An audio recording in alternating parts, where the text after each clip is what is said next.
शिक्षक बहाली में फर्जीवाड़ा करने वाले शिक्षकों की पहचान हुई है और बड़ी कार्रवाई निगरानी ने की है। वैसे शिक्षकों ने ऐसा ऐसा कारनामा किया है फर्जीवाड़ा का कि अगर आप जानेंगे विस्तार से तो सर पकड़कर सोचने पे मजबूर हो जाएंगे कि बिहार में शिक्षक बहाली के नाम पर किस तरह से बड़ा खेल किया गया है।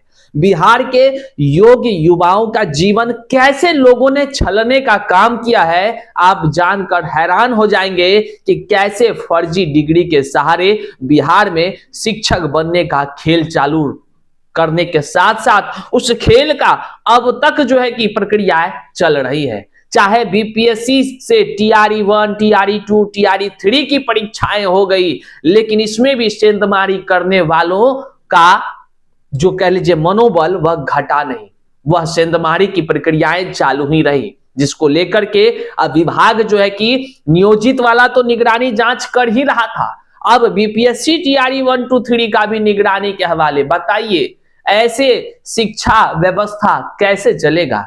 और सोचिए जरा सा कि कैसे लोगों ने अपने मतलब कह लीजिए कि दलालों से संपर्क कर 3 से 4 लाख रुपए में फर्जी डिग्री बनाकर घड़े में बनाकर कैंडिडेट को दे दिया कि लीजिए भैया आपका सर्टिफिकेट, आप फलना डिग्री पास कर गए, और उसके सहारे लोग जो है कि नौकरी में चले गए।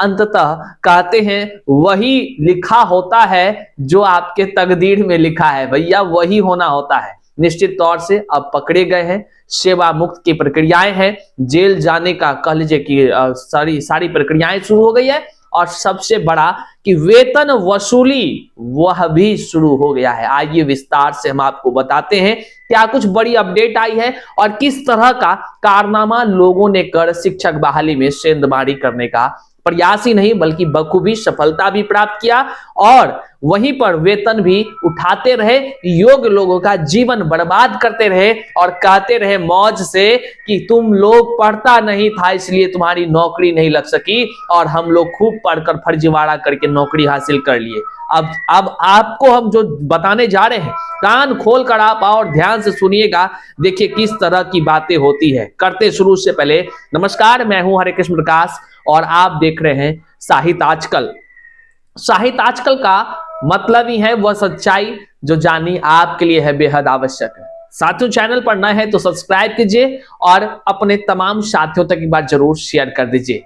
आइए करते हैं मुद्दे की बात। देखिए निगरानी जांच में सबसे पहले तो जान लीजिए कि 2916 शिक्षक का जो है कि अब सेवा मुक्त की प्रक्रियाएं शुरू हो गई है, जेल जाने की प्रक्रियाएं शुरू हो गई है और उनसे वेतन वसूली की भी प्रक्रियाएं शुरू हो गई है। साथियों, सबसे खास बात क्या है, ऐसे लोगों ने ऐसे ऐसे कारनामे किए हैं जिससे पूरा शिक्षाविद जो है कि शर्मिंदा हो जाए, गांव के लोग भी हंसने पर मजबूर हो जाए कि इतने बेवकूफ लोग भी शिक्षक बन गए। और ताज्जुब की बात तो यह है कि वे विद्यालय में शिक्षक के पद पर आसीन होकर बच्चों को ज्ञान भी दे रहे थे, और वैसे ज्ञानी लोग जब पकड़े जा रहे हैं अब मुंह कैसा हो रहा होगा जरा ये समझिए। क्यों ये बोलने पर क्यों मजबूर हो गए?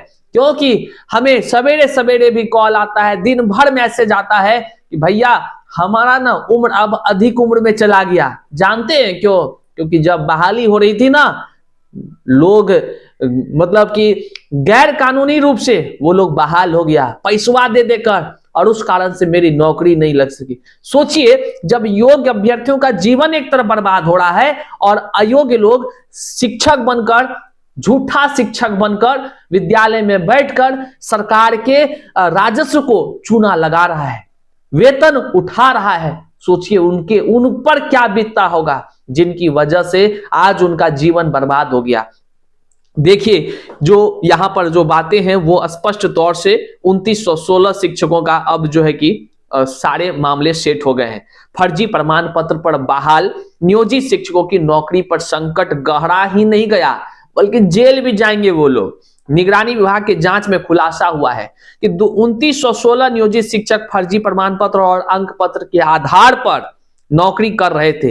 इन सभी पर अलग अलग जिलों में केस दर्ज कर लिया गया है। दिसंबर 2025 तक बोर्ड से कराए गए सत्यापन में इन सब के दस्तावेज फर्जी पाए गए हैं। जांच में सामने जो आए हैं वो हैरान कर देने वाला है। जांच में पता चला है किसी ने अंक पत्र में छेड़छाड़ कर नंबर बढ़ा लिया, तो कोई किसी के नाम पर नौकरी कर रहा था। कई मामले में पिता का नाम प्रमाण पत्र से मेल नहीं खाता, जबकि कुछ शिक्षकों के दस्तावेज पूरी तरह से जाली हैं। और जानते हैं, डिटेल्स पढ़ेंगे तो हैरान आप हो जाएंगे। जिन शिक्षकों पर सवाल उठे हैं उनकी बहाली 2006 से 2015 के बीच है, और ये कार्यकाल माननीय मुख्यमंत्री नीतीश कुमार का है। माननीय मुख्यमंत्री नीतीश कुमार के कार्यकाल में ऐसा शिक्षक बहाली होगा ये किसी ने अनुमान नहीं किया था, क्योंकि इसी विद्यालय में शिक्षक बहाली के नाम पर लगातार लोगों ने वोट देने का काम किया है। सुशासन बाबू कहलाते हैं, क्या यही सुशासन बाबू है? अब सवाल उठता है कि जो लोग ऐसे 2916 अयोग्य लोगों के चक्कर में जो योग्य लोगों का जीवन बर्बाद हुआ, क्या सरकार उनको मुआवजा जीवन भर देगी? यह सवाल उत्पन्न होता है। क्या जिस शासनकाल में ये भ्रष्टाचार हुआ, क्या वह शासनकाल के वह सरकार उस पर जो है कि संज्ञान लेगी? वो जवाब देगी कि क्या वैसे योग्य लोगों को जीवन भर जीवन भत्ता दे सके? है ये किसी मीडिया कर्मी में सवाल पूछने की औकात है? मेरा ये मानना है कि है किसी में, किसी को सुने हैं? ये होनी चाहिए। आखिर योग्य का जीवन बर्बाद हुआ ना जी। जिन जिन अधिकारियों ने ये काम किया, वैसे अधिकारियों पर क्यों नहीं कार्रवाई अब तक हुई? क्या सरकार इस फर्जीवाड़े में मिली हुई थी? ये सवाल उत्पन्न होता है। अब यहां पर देखिए इन्होंने कांड क्या क्या किया है। झांती ने पात्रता परीक्षा दी और अनु हो गई शिक्षिका। समझ लीजिए अब बात को। जाली मार्कशीट देकर बन गए शिक्षक। जांच में कई गंभीर मामले सामने आए हैं, जहां व्यक्तियों ने फर्जी विश्वविद्यालयों, अमान्य शिक्षा बोर्डों द्वारा जारी प्रमाण पत्र या जाली मार्कशीट देकर शिक्षक बन गए और वेतन उठाने लगे। फर्जी प्रमाण पत्र और अंक पत्र बना दिया तो 2 या 3 लाख में सौदा होता है। बहाल होने में जिस संगठित गिरोह ने काम किया, निगरानी ऐसे लोगों को भी खोज रही है, पकड़ने में जुटी है। अब समझ लीजिए, कई डीपीओ वीडियो पर हो सकती है कार्रवाई। निगरानी की जांच में यह बात सामने आई है कि फर्जी शिक्षकों की बहाली में कई स्तर के नियोजन अधिकारी भी दोषी हैं।